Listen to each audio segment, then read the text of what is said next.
primary ignition. Welcome to Unlimited Power.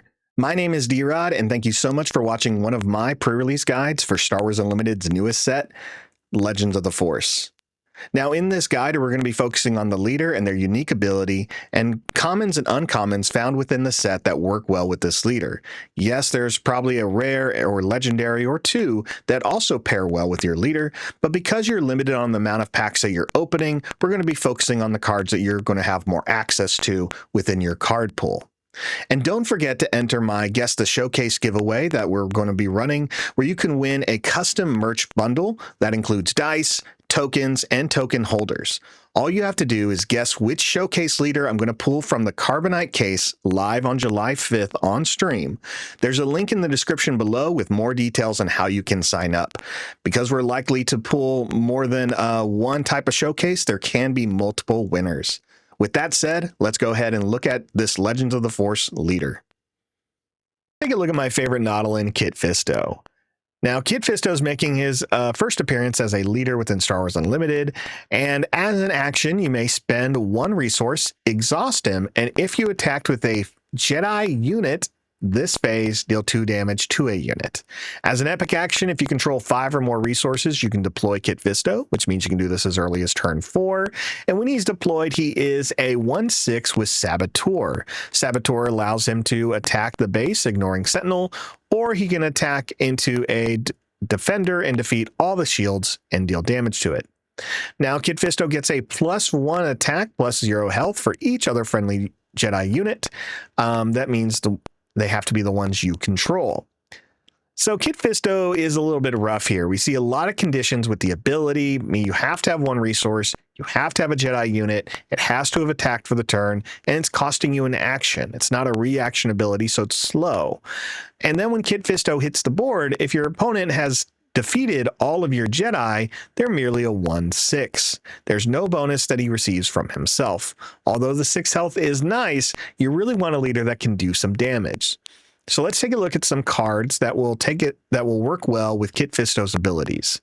First thing you want to be looking for are low-cost Jedi units. We see that represented here with the unit like Yaddle. Yes, they're rare, but for looking at the abilities, you really just want, again, low-cost Jedi units.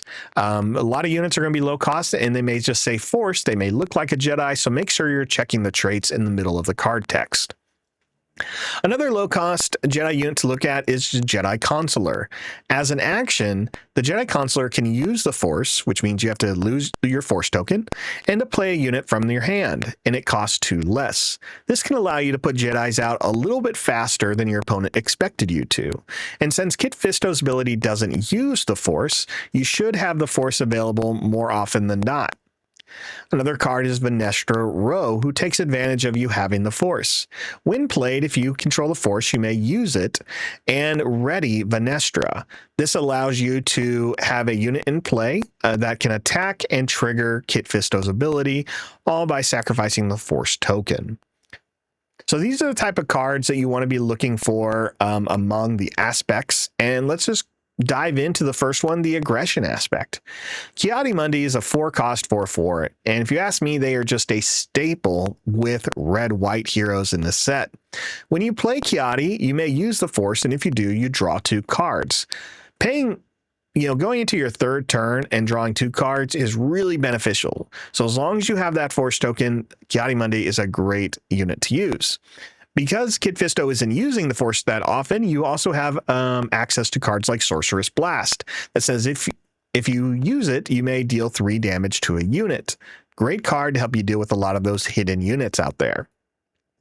In the command aspect, we see a 2-cost Gungi, who is a unique Force Jedi that you can use. They're a 2/5, so they should be able to get you a couple of good attacks out there. And then the Jedi Temple Guards, who is a Jedi unit with Ambush and Restore 2. This means the turn that they get played, they can attack into another unit and help you trigger Kit Fisto's abilities. In the cunning aspect, we see Jedi Sentinel that says as long as you control the Force, you may give the Jedi Sentinel, and that's going to be really important in protecting your other Jedi units. Youngling Padawan as well is a 2-cost Jedi that says when played, you may create the Force token.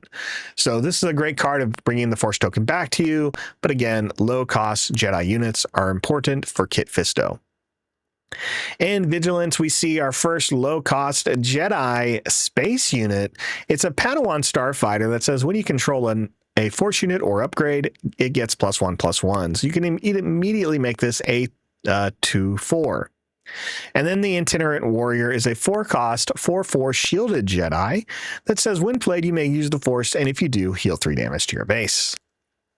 Another staple in space is the Jedi Vector. With the Jedi Trade-Il Trigger Kit Fisto, it's a 1/3 unit, but it gets stronger if you have a Jedi and if you have a lightsaber upgrade.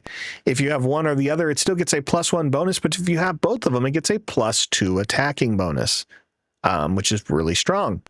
Jocasta Nu is another low-cost Jedi that you just don't want to sleep on that says when played, you may attach a friendly upgrade on a friendly unit to a different eligible unit. You may have a few upgrades like shields or experience tokens or even lightsabers, but another low-cost Jedi is helpful with cards like Kit Fisto. The non-aspect, the Last Words, is a 2-cost event that says if a friendly unit was defeated this phase, give 2 experiences to a unit. With a card like Kit Fisto, it's going to be a lot easier for your opponent to swing into your lower health Jedi. If they do swing into it when you have Kit in play, they know they will lower Kit's attack. This allows you to take advantage of that defeat by making Kit even stronger. And of course, you have its worse. It's a 7-cost event that allows you to defeat a non-leader unit.